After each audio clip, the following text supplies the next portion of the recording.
killed the cat. The lesser known rejoinder to that is satisfaction brought her back.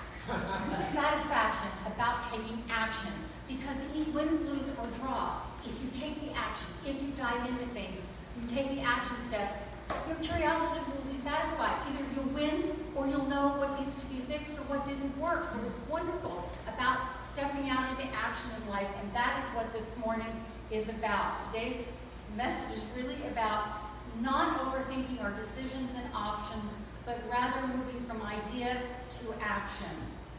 Dan Millman said, well, some of us act without thinking. Too many of us think without acting. Sounds like a report card from grade school, doesn't it?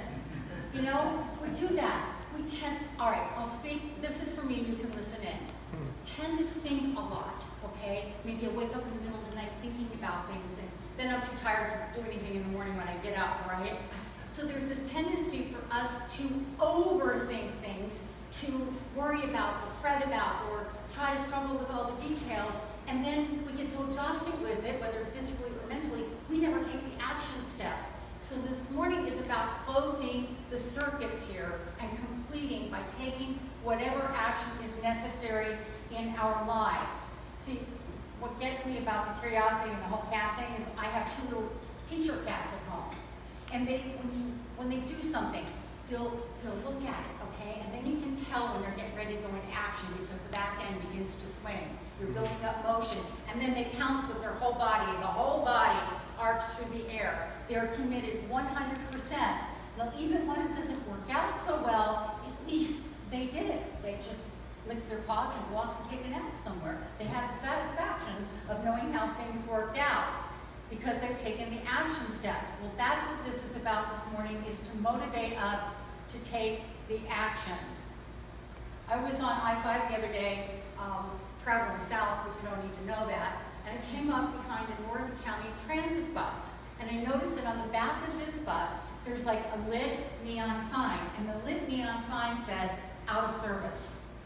And I thought, boy, I'd like to get me one of those signs. I'd like to just hang it on my back and be able to just turn it on, right?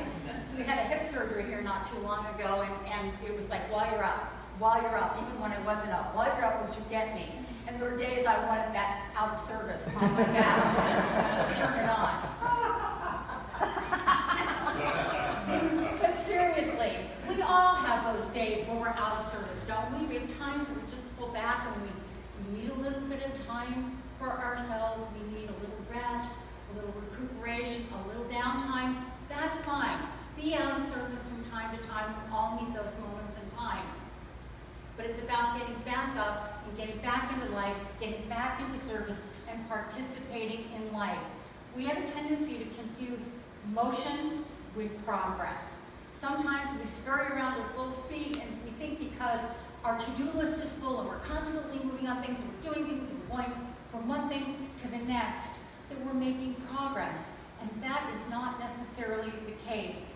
Alfred Monapert said, do not confuse motion and progress. A rocking horse keeps moving, but does not make any progress. You know, I remember back when I was in grade school and the teachers would give us busy work.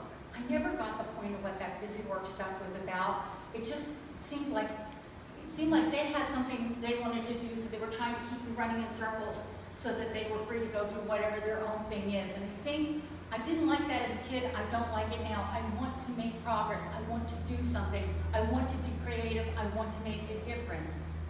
I don't think I'm different from anyone else here. I think we all want to be able to take our thoughts and ideas and bring them into action and see the results in our lives.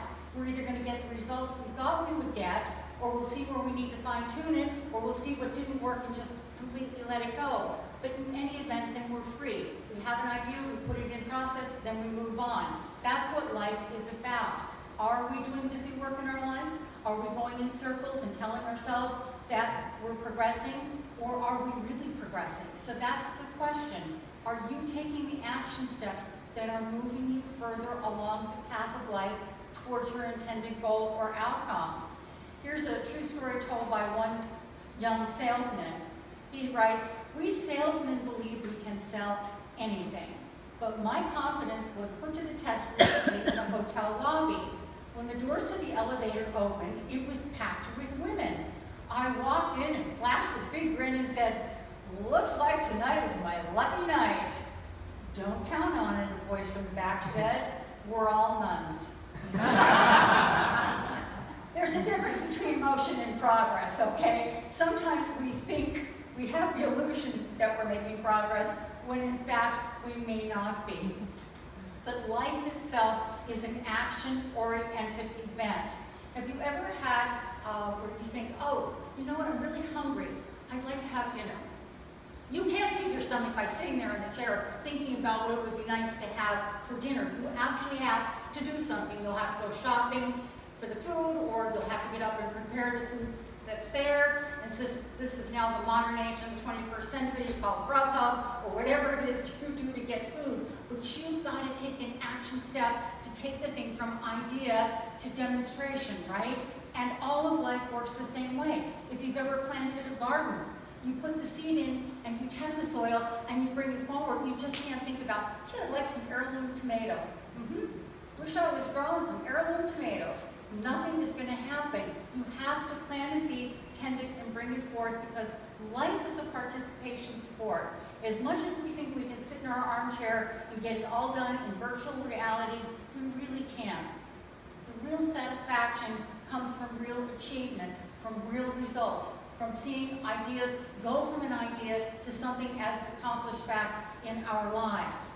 In Norman Vincent Peale's Powerful Results, published in 1982, he tells a story about the baseball executive Branch Rickey, who was successively the head of the St. Louis Cardinals, and then the former Brooklyn Dodgers, and then the Pittsburgh Pirates. Branch Rickey's book, The American Diamond, is a classic on the game of baseball. At a dinner celebrating Branch Rickey's 50 years in baseball, a reporter approached him and asked him this question: "What was your greatest experience in your half-century in this great American sport?" Pulling down his big bushy eyebrows, Rickey snapped, "Don't know, haven't had it yet." Despite his many distinguished achievements, this man would never assume that he had it made or that he was done. To him, it was all in the making. As a result, his career would go from one high level to the next high level. You know, sometimes I hear people say, "Well, now that I'm older," bah humbug. I don't care how old you are. You still have a mission. You still have something to accomplish. There's still a difference we can all make. If we have life, if we're on the planet, then we're here for a reason. It wasn't an oversight in the recall home to heaven. Okay, if you're here, there is something for each of us to do, something for us to accomplish in the world of form and effect. So we get ideas. You know, they say the successful person is the person not that has an idea of inspiration in the shower, but the person who does something with the idea after they get out and dry off. So it's about taking ideas into the action step. I think many times, and I'm speaking for myself here, there's a tendency to have paralysis by analysis. We don't move forward, we've got this idea, and then we think, okay, I've got to figure it all out. If it's an invention, I've got to figure out where I'm going to get it manufactured, how I'm going to get it produced, how I'm going to market the thing, how I'm going to get the word out there, how I'm going to do this, how I'm going to do that. We bog ourselves down in the minutiae of detail when we should be taking action steps. You know, you don't have to have everything figured out before you do something. As you start to do something, you're going to attract people, you'll attract ideas, you'll find the things that you need, but you won't get them unless you begin. Because in the process of beginning, you start to magnetize and pull to you what you need. So it's about, yeah, you need to think something through, but you don't have to have all the details completely worked out. Talking about paralysis by analysis, I read this story about a poodle and a collie walking together when the poodle suddenly unloads on his friend. He says, "My life is a mess. My owner is mean. My girlfriend ran away with a schnauzer, and I'm as jittery as a cat." "Well, why don't you go see a psychiatrist?" suggests the collie. "I can't," says the poodle. "I'm not allowed on the couch." Details. Go, lay on the floor. Unload your problems that way. Too often we think we have to be perfect in order to do anything. How many of us have thought of that in life? I'll be happy when. I'll do this when. When I get a better job, when I make more money, when I'm older, when I'm younger, when I have kids, when the kids are out of the We have 1,000,001 things that we throw in our way, we block ourselves. That is paralysis. We're not moving forward because we're telling ourselves that something isn't perfect. You know what? If you have an idea and you want to do it, now is the perfect time. Begin it. You can start moving toward it. You don't have to have all the pieces in place to begin to move in the right direction. You will bring more knowledge to yourself, people, the connections, the whatever you need if you begin where you are and start moving toward the thing. Ernest Holmes, our founder, voiced his concern about our getting too enmeshed in the mental side of creation, that we would fail to take the steps necessary in the real world, and he said this: one of the great difficulties in the new order of thought is that we are likely to indulge in too much theory and too little practice. As a matter of fact, we only know as much as we can prove by actual demonstration. So we can tell ourselves that we know everything. We could have. You ever hear people say that? I could have. Why didn't you? Well, I had a baby, or I changed jobs, or I got married, or I got divorced. They were throwing things in the way and using them as excuses to not take the action steps to do or accomplish the thing that they want. Don't do that to yourself. And if you've done it, stop defending that you didn't do it because. Just choose not to talk about that anymore and begin from this point forward to do whatever is necessary to act on the dreams that you have today. I'm not talking about resurrecting a dream from 20 years ago. I'm talking about doing what you're being called to do right now. What's the action? What's the thing you'd like to see? What would you like to accomplish? I like to ask people this way. If you picked up a lamp and you rubbed it, and a genie popped out of the bottle and said, I'll grant you 3 wishes, what would the 3 wishes be? They had to be for specific things, not like $10 million. You'd have to say, I want to be married, or I want to retire, or I want to, whatever it was. What would you ask the genie for? Those are the things then that you might want to work as a goal or desired outcome in this life. And do pay attention to the clues, because life is always giving us clues in life, like the bus that passed me that said not in service. There's always something that if you're paying attention, you'll get clues from the universe. Walter and Gracie Lance were married and went on their honeymoon back in 1940. They rented a picturesque cottage in the woods where they looked forward to a week of peace and quiet. Imagine their annoyance when a woodpecker began pecking away on the roof of the cottage. Walter chased him away several times, but the persistent bird kept coming back. Even worse, it began to rain, and the Lances discovered that the woodpecker had bored holes in the ceiling, and the rain was entering the cottage. Well, when the week was up and they returned to their home in Los Angeles, they remembered that bird. Walter was a cartoonist, and they named the bird Woody Woodpecker. Lance pitched the idea of Woody as a cartoon character, and soon after, audiences were captivated by the lovable Woody Woodpecker. The brash character became so popular during World War II that his likeness appeared on U.S. aircraft as Noah's Ark, as well as in military mess halls. For more than 60 years, Woody Woodpecker appeared in films, television, and television shows. What began as a nuisance was an opportunity for Walter, and he acted on it. It wasn't just a clever little story they could tell their friends for years afterwards. They actually acted upon the thing and did the thing. There was a show on the news the other night, that little segment on ABC News, America Strong, thank you, Ryan. And it showed this couple, and they had been at their wedding, and she's in the beautiful white dress, and he's all dressed up, and they'd had their wedding on the beach in Alabama, and they were standing there having pictures taken by the photographer when they noticed there was a young man struggling in the water. He was in the process of drowning. So they looked at each other, and she said, go. So he ripped off his shirt, and he was going to take off his pants, and she said, no, you don't have time, go save him. So she waded into the water with her beautiful wedding gown, and together they saved this kid and brought him into the beach. You know, there's no substitute for action when action is called for. When you're inspired by an idea, when you see something that needs to be done, act on it. Take the action and trust whatever you need will come. Interviewed afterwards, what they said is, this is going to be a great story to tell our grandkids someday. And it will be. They would never have been So we're constantly being bombarded with opportunities and ideas, but often we just kind of ignore them, or we think, oh, that's a great idea, and we go on and we don't act on them. How many great ideas have we had in the course of our life that we just pushed through, we didn't act on? Maybe we could become a little bit more present to the opportunities that are being presented to us that may lead to things we can't even dream of at this moment. We need to dream, we need to visualize, we need to goal set, but don't forget the last step in the creative process is to take action on it, to do something. Definitely take the time to try to think out as much as you can ahead of time.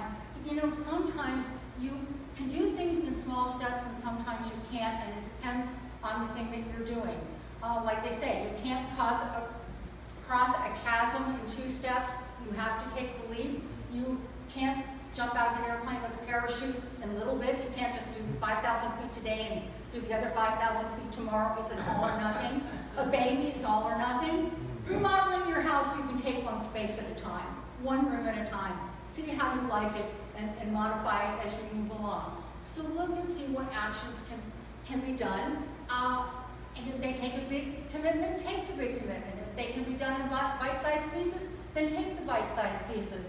But don't overthink or over-worry the details, or that you have to know everything, or you have to be the world's greatest expert on anything.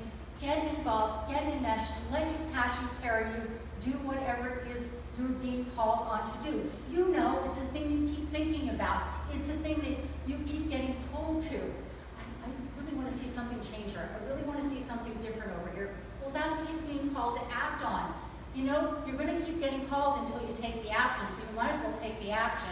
It's like your mother waking you for school when you were a kid. You kept burying your head under the pillow, but your mother was relentless. She made you get up sooner or later. You might as well get out of bed and get going with the thing and put it into action.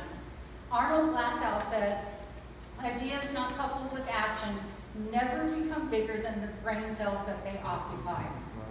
How many of us have a burial ground in our head for ideas that we never acted upon? You know, start acting on some of them. You'd be amazed what happens. We get stuck in the thinking and planning stages, and we shouldn't. We should carry it through. Not everything's going to come out. Some things you'll start down the road and go, no, that's not going to work, and you'll move on to something else. But at least you'll have satisfied your curiosity. You will have moved in that direction and at least explored the idea. Then you can let it go. You can let it rest. In the Star Wars sequel, The Empire Strikes Back, Yoda, the Jedi Master, tries to implant an idea in Luke Skywalker about the idea of engaging the Force, that is the greatest power in the universe. And he says to Luke, there is no try. There is either do or do not. Okay, you're either going to act or you're not. You're going to move forward or you're going to plant yourself where you are. You're going to make progress or you're going to go in circles, and the idea that motion is progress. There were 2 ants on a golf course who were assaulted by a wild, swinging duffer who was hitting everything in sight except the little white sphere sitting on top of the tee that was an actual target. Said one ant to the other, if we're going to get out of this thing alive, we're going to have to get on the ball. If you're going to achieve anything worthwhile in life, to grow and become greater than we already are, we're going to have to take some action. We're going to have to get on the ball and get into motion with our life, with our ideas, with our dreams. We need to engage them with the action steps. There was a story that I saw online a while back that was very inspirational. It's about a young woman by the name of Veronica Scott from Detroit, who found, thanks to a college class, got an idea that has ended up changing the lives of hundreds of homeless people. Veronica Scott, who is now 28 years old and was the daughter of parents who were drug addicted, says it was like having to climb out of a hole, but she did not allow that to get in her way. As a class project, Veronica decided, she was in clothing design, she decided to design a coat that transforms itself into a sleeping bag. Thousands of women in Detroit are homeless and the shelters are overwhelmed. So Veronica's idea was to make coats that would keep the woman warm when they found themselves on the street in freezing cold weather. She gave away coats to homeless people, and one of the women who had received the coat, yelled at her, didn't thank her, yelled at her. The homeless woman told her that giving a coat was not solving the problem, that what they really needed were jobs so they could get themselves off the streets altogether. Well, Veronica is a very special woman. She thought about that. She saw that the woman was right. She said that the homelessness is symptomatic of a problem, and giving coats, while helpful, was a band-aid on a much bigger issue. So Veronica set out to create jobs. She established a company called the Empowerment Plan that employs homeless people. They are trained to make the coats, and there have been a number of publications in which the story has been in. She's gone on to create other things after that, but she's been written up in the New York Times, the Huffington Post, Forbes, and the San Francisco Chronicle.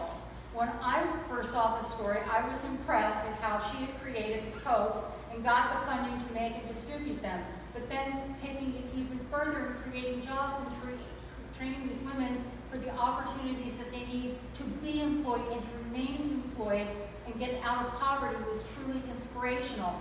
Her action steps, which was simply a coat that transforms into a sleeping bag, transformed into something greater she could not have foreseen when she began.